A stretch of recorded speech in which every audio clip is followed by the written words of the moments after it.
Boa noite. Mais uma quarta-feira de leituras e reflexões. Hoje, dia 6 de dezembro do ano de 2023, entrando no último mês do ano.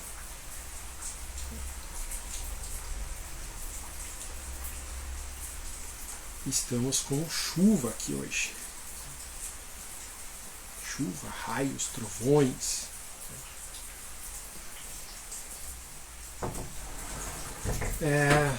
O livro do Arun Gandhi. Tá? Não é o Gandhi que você conhece. Tá?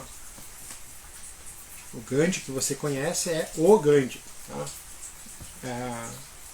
Conhecido como Mahatma Gandhi, né? Que seria a grande alma chamada Gandhi. Tá?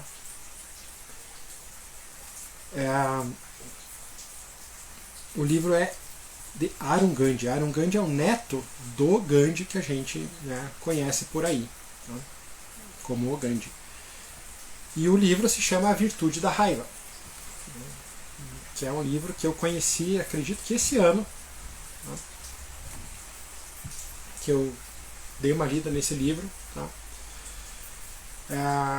É um livro, A Virtude da Raiva é um livro, nossa, eu achei espetacular quando eu li esse livro, quando eu conheci. É um livro muito rápido de ler. Né? Conta alguns aprendizados, 11 lições, para ser mais específico, que o Arun Gandhi, que é o neto de Gandhi, aprendeu na convivência com o avô. Né? Então é bem interessante. E são 11 lições que ele apresenta, que ele aprendeu com o avô, e é um livro muito rápido de ler. É um livro gostoso de ler, com muitos ensinamentos. Né? E é um livro para ler e reler. Assim, se você tiver uma meta uma vez por ano para ler esse livro, é ótimo. Né? Em 12 dias você lê ele, né? De tão gostoso que ele é. Lógico que vai ter umas puxadas de orelha, né? Algumas coisas assim no meio, tá? Mas vale a pena, né? Essas puxadas de orelha aí. Então, vamos lá. Tá? Lembrando que quem fala nesse texto é o Arun Gandhi, o neto do Gandhi, né? Do Mahatma Gandhi. Então, eu vou ler hoje vamos ler e comentar alguma coisa sobre a introdução do livro. Tá? Começa assim. Arun Gandhi fala, então. Estávamos indo visitar vovô. Para mim, ele não era o grande Mahatma Gandhi que o mundo reverenciava, mas apenas Bapuji, o avô afetuoso de quem meus pais sempre falavam. Detalhe, sempre que tem o Di no final, tá, é carinhoso. Tá? Isso eu aprendi num retiro, quando o professor do retiro, né, que era o que trouxe a linha do Vipassana, né, para nós, foi o Goenka, né, e o pessoal chamava muito de Goenka Di. Goenka Di. Daí eles explicaram que esse Di no final é como se fosse o nosso Inho, tá? Vovozinho. Tá? Então, quando chama de Bapuji, tem esse Di, é muito carinhoso, uma forma muito afetuosa e carinhosa de falar da pessoa. Tá? Então, para ele, o grande Mahatma Gandhi era apenas Bapuji, o avô querido. Ele continua. Sair de nossa casa na África do Sul para ir visitá-lo na Índia era uma longa jornada. Tínhamos acabado de enfrentar uma viagem de 16 horas num trem lotado que partira de Mumbai, apertados numa cabine de terceira classe que fedia a cigarro, suor e fumaça do motor a vapor da locomotiva. Estávamos todos cansados quando o trem resfolegou na estação de Wardha. Foi bom me livrar do pó de carvão, descer na plataforma e respirar ar fresco. Eu fico só imaginando como é que é uma viagem de trem lá na Índia, tá? Quando eu li isso aqui. Ainda não eram 9 horas e o sol da manhã já estava escaldante. Detalhe, né? Uma coisa que eu aprendi a reclamar menos do calor foi com esse livro, tá? Depois de algumas partes no meio dele, tá? Quando ele fala do calor de lá, aprendi a reclamar menos do calor. O lugar não passava de uma plataforma com uma sala para o chefe de estação.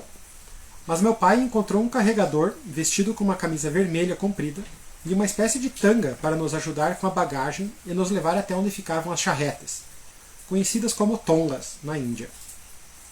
Papai ergueu minha irmã, Ela, de 6 anos, colocou-a na charrete e pediu que eu me sentasse ao lado dela.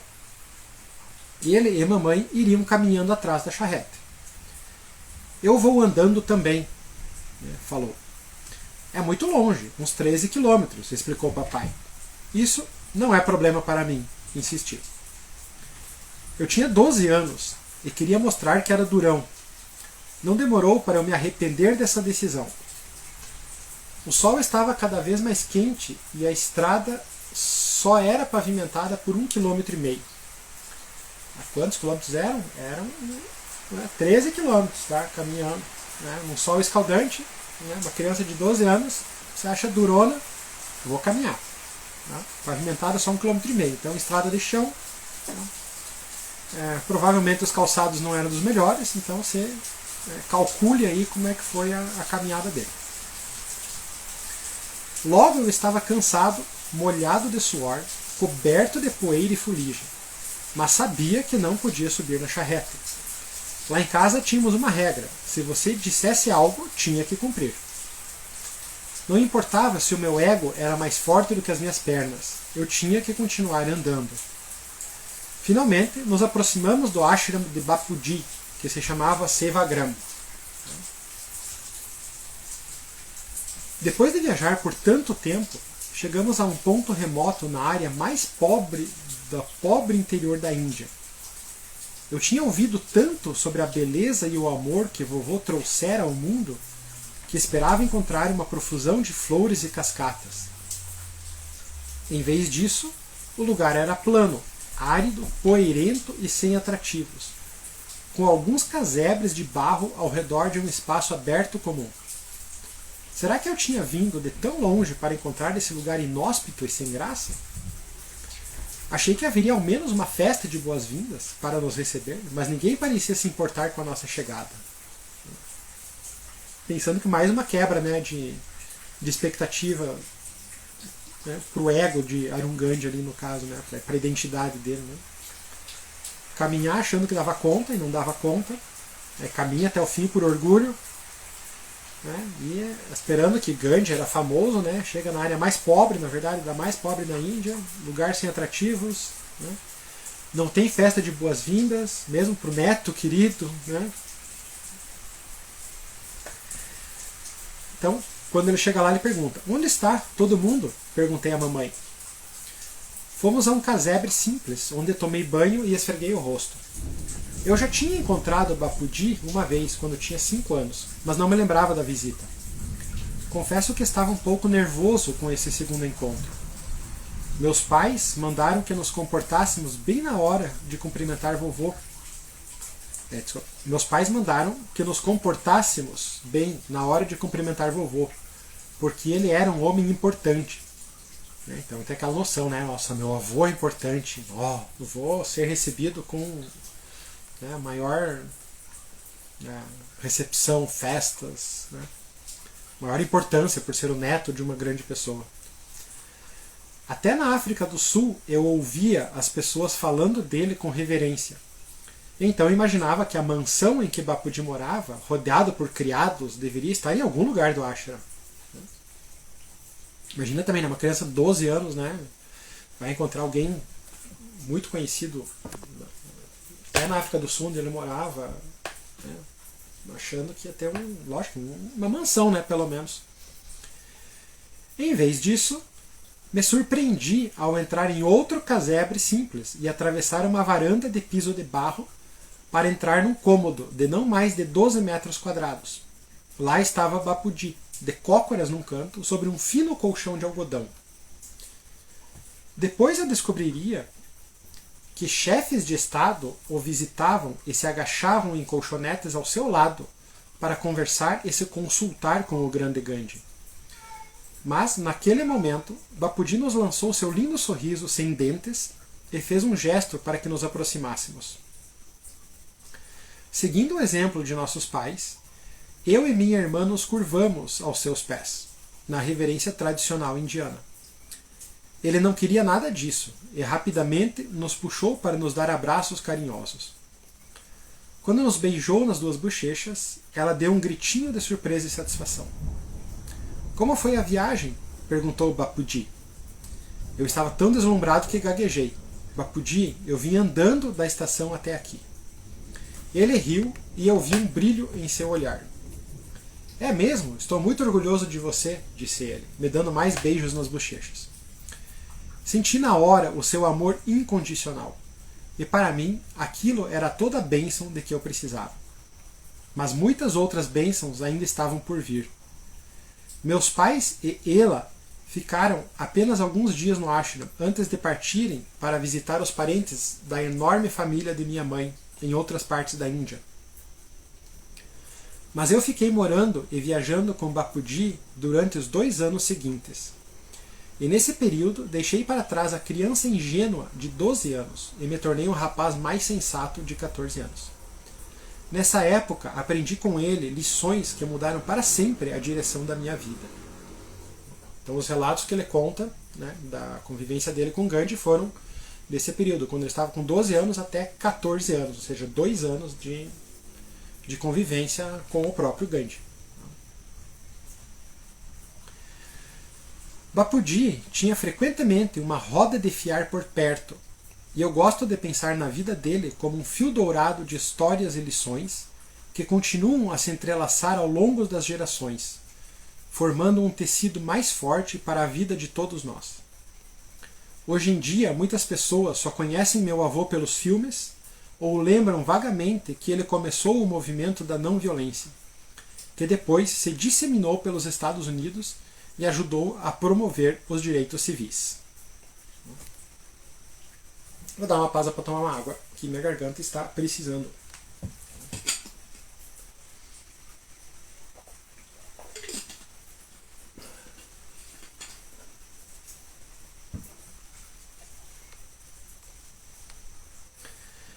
Continuando.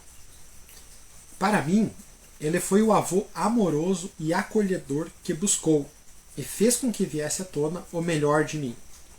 Ele nos inspirou, a mim e muitas outras pessoas, a sermos melhores do que imaginávamos que poderíamos ser. Ele se preocupava com a justiça política, não a partir de um ponto de vista teórico sofisticado, mas porque se emocionava com a luta de cada indivíduo, pois achava que cada um de nós merecia viver da melhor forma possível.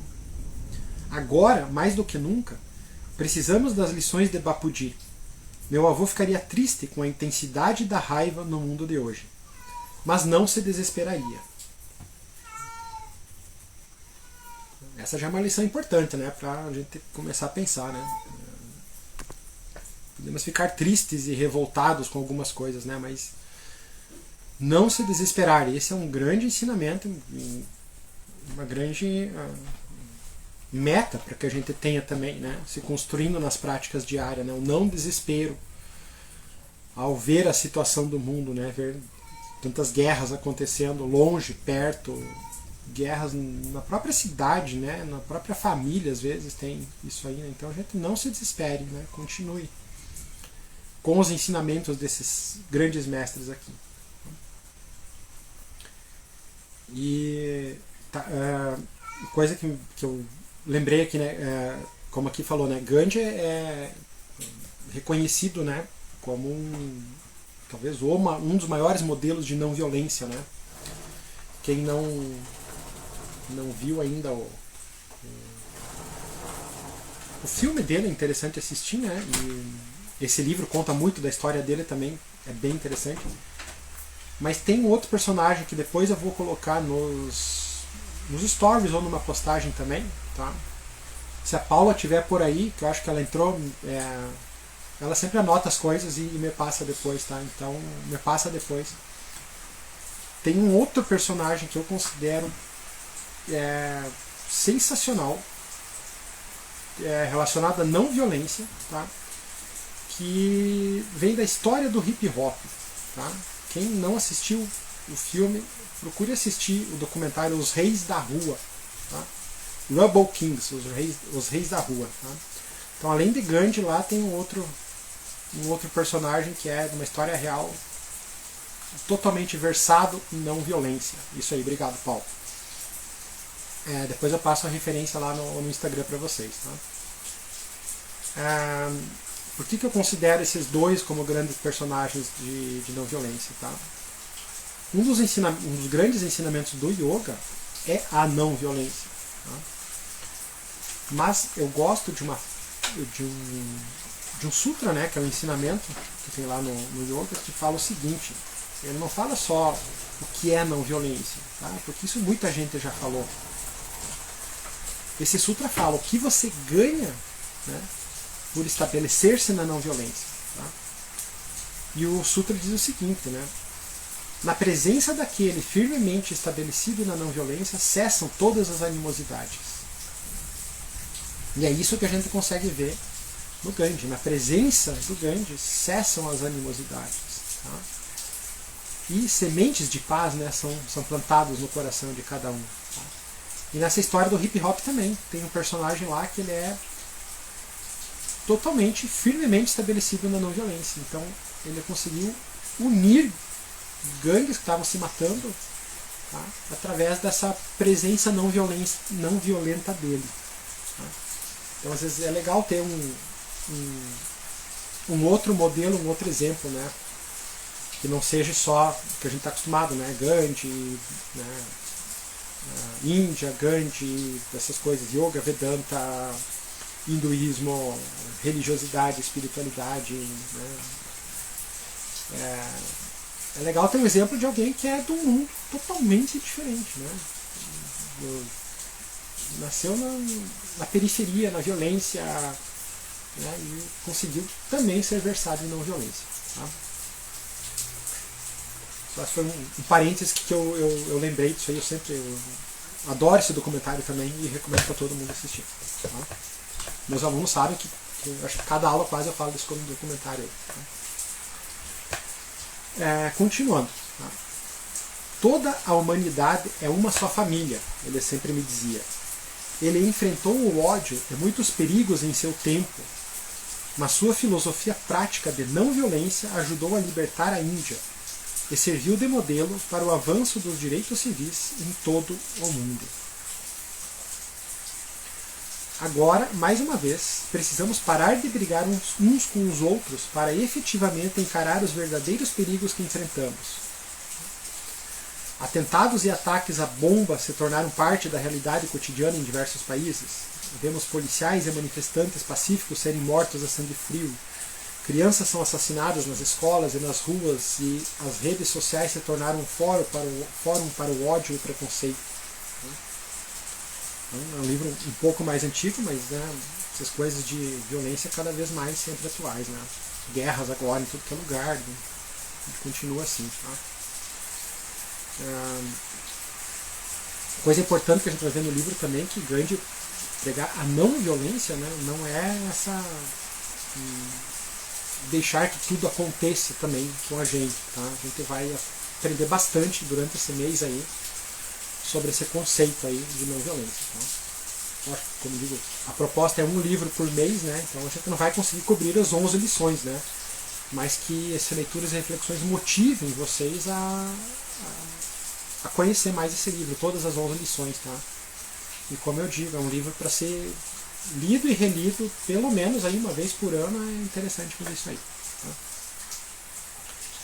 Os políticos incitam a violência e a raiva em vez de buscar o consenso. O exemplo de não violência do meu avô nunca teve a ver com passividade ou fraqueza. Tá? Isso é importante. Não violência não tem a ver com passividade ou fraqueza. Tá?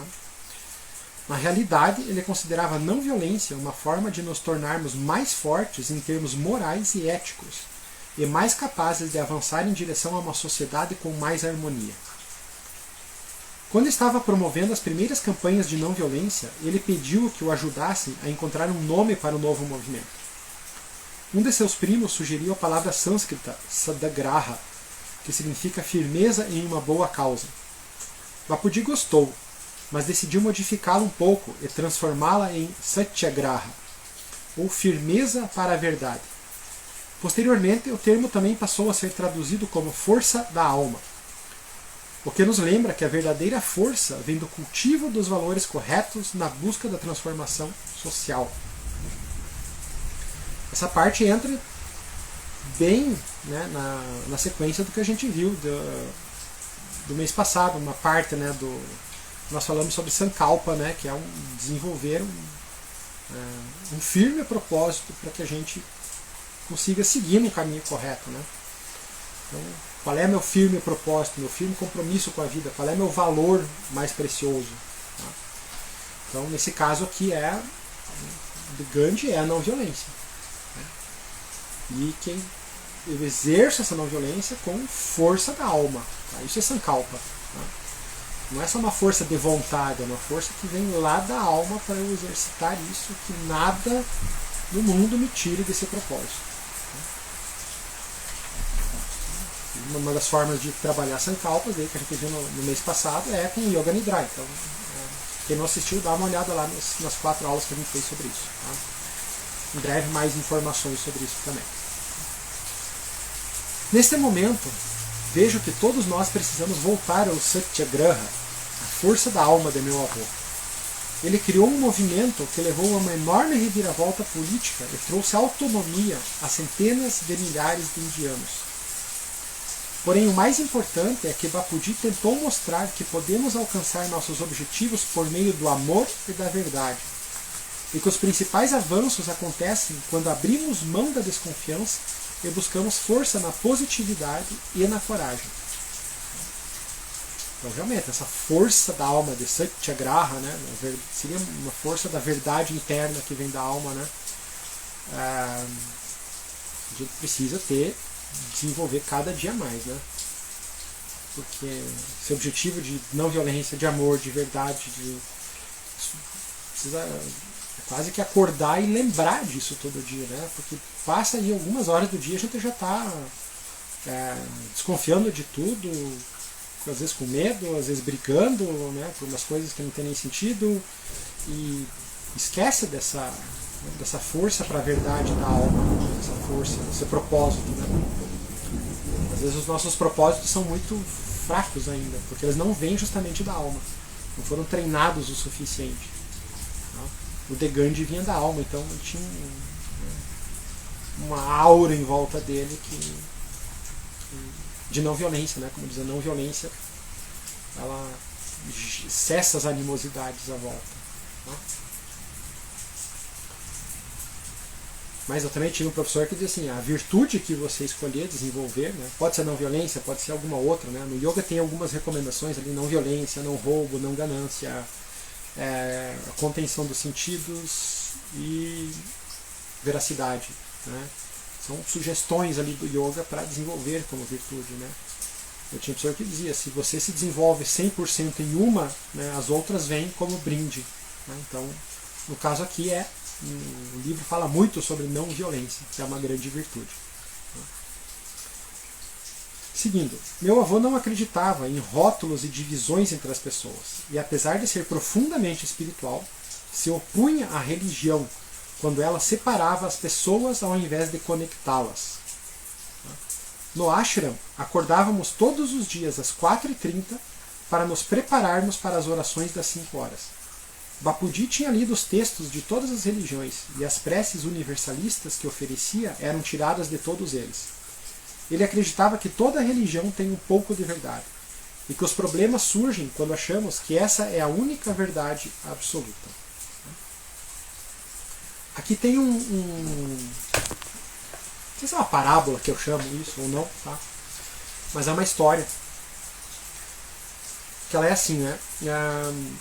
Imagina que cada uma dessas religiões, ou espiritualidades, ou filosofias, cada forma de pensamento, tá, é a parte, né, de um elefante, de um grande elefante. Tá?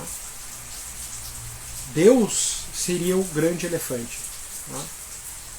Mas cada um de nós, né, cada um dos pontos de vista, está numa parte do elefante. Nessa nossa limitação atual, né, momentânea, eu diria assim, nós estamos numa parte do elefante. Tá? Então eu posso estar, né, eu inserido talvez na minha religiosidade ou no meu ateísmo mesmo, não faz diferença, eu estou, sei lá, na pata do elefante. Então, para mim, a verdade, né, e a história fala ainda que nós somos cegos, né, nós estamos vendados tentando entender Deus através do tato. Né? Então nós estamos lá, sei lá, eu estou na pata do elefante. Então para mim ela tem como se fosse um cilindro grosso, robusto. Né? Uma outra pessoa, também cega, né, que estará através do tato percebendo quem é Deus, estará na tromba. Então ela vai perceber que Deus é mais flexível, né? É mais fino, flexível, você pode moldá-lo. Né? Outra pessoa estará na orelha também, percebendo, então é algo amplo, né? Grande, fino. Né? Então cada pessoa dessas tem um ponto de vista daquilo que é Deus. Tá? E tem o ponto de vista correto daquilo que é Deus, porque tudo isso faz parte do mesmo elefante, tá? Do mesmo Deus. O problema começa com, para mim é isso, então para todo mundo é isso também. Tá? Deus é assim para mim, então você que está falando que Deus é diferente, você está errado, eu estou certo. Tá? Então aí começam as guerras, né, pela espiritualidade, pela religiosidade, né, que na verdade não tem nada ali de espiritualidade e religiosidade, né, mas é uma forma da gente entender isso aí. Na nossa limitação, né, nós criamos briga, porque o meu ponto de vista é o certo e o ponto de vista de outra pessoa é errado, e às vezes o ponto de vista de qualquer outra pessoa está errado também. Tá? Não é que é um ponto de vista diferente. Né? O problema começa quando é um ponto de vista errado. O meu é certo e o outro é errado. Não somos diferentes e não tentamos conversar sobre isso. Seguindo. Bapudi se manifestou contra o domínio britânico, a favor da autodeterminação. E por isso este homem, que queria apenas espalhar amor e paz, passou quase 6 anos em prisões indianas. Muitas dessas coisas algumas dessas vou trazer aqui nas outras leituras do mês. Tá? Suas ideias de paz e unidade eram tão ameaçadoras que tanto ele quanto sua esposa Kasturbai e seu melhor amigo e confidente Mahadev Desai foram presos. Então Gandhi foi preso muitas vezes, a esposa dele junto e o melhor amigo dele também. Desai sofreu um ataque cardíaco e morreu na prisão em 1942. A sua esposa, né, faleceu no dia 22 de fevereiro de 1944 com a cabeça pousada em seu colo. 3 meses depois da morte dela, a vovô saiu da prisão. Então, vocês vão ver que várias vezes preso, e tem umas histórias bem interessantes sobre isso também. No ano seguinte, ele me acolheu e assumiu a missão de me ensinar a ter uma vida melhor. Então ele encontrou com um avô, né, pouco tempo depois dele sair novamente da prisão. Os anos que eu morei com Bapudi foram uma época importante para nós dois. Eu estava com ele quando seu esforço pela independência da Índia rendeu frutos. Porém, a violência e a partição que a acompanharam não faziam parte dos seus sonhos. Ao mesmo tempo que ele promovia mudanças no cenário mundial, eu aprendia a mudar a mim mesmo, superando as minhas emoções, em geral complicadas, e descobrindo como alcançar meu potencial e ver o mundo através de novos olhos.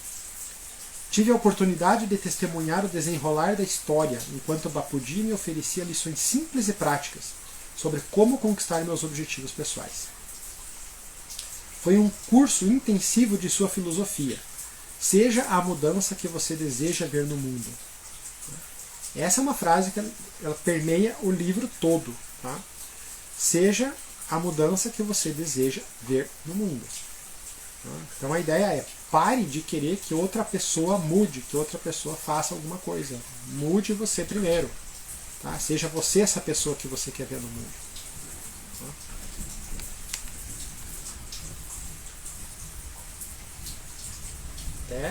A frase é simples, é forte, mas conseguir isso, como eu digo, no dia a dia a nossa força não é tão forte, então a gente esquece disso rapidamente. Tá? Mais uma aguinha.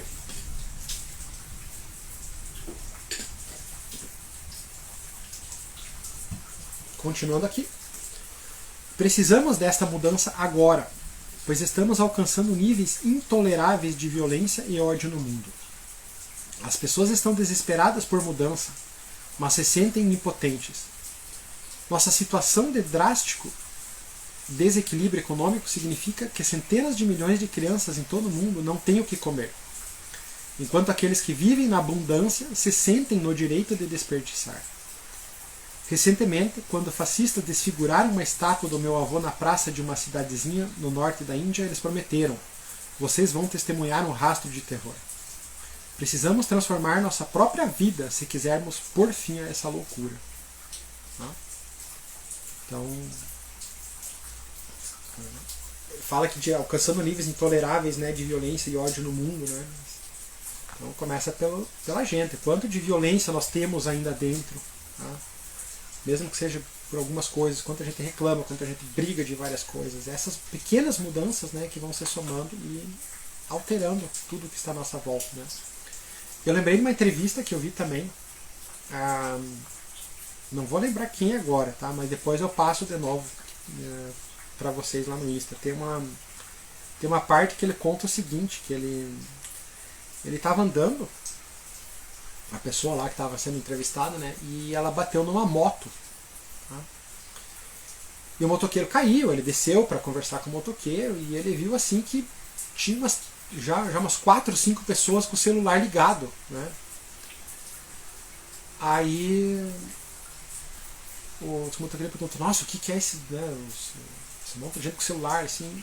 Só que daí ele foi lá, ajudou o motoqueiro a levantar, pegou a moto do motoqueiro, sabe, ajudou ele, conduziu o motoqueiro para algum lugar e viu que todos os celulares desapareceram, ninguém mais estava filmando, né? Daí depois eles foram refletindo assim, acharam, claro, né, o que essa pessoa queria filmar? Briga. Não teve briga, teve acolhimento, né, teve ajuda, ninguém mais filmou. Tá?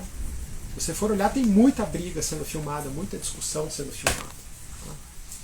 Então, lembrando do que o Gandhi falou antes, tá? Não se desespere, treine o não desespero. Tá? Aí tem formas, né, pra gente treinar isso aí também. Tá? Meu avô temia este exato momento em nossa história. Uma semana antes de ser assassinado, um repórter lhe perguntou: o que o senhor acha que vai acontecer com a sua filosofia depois da sua morte?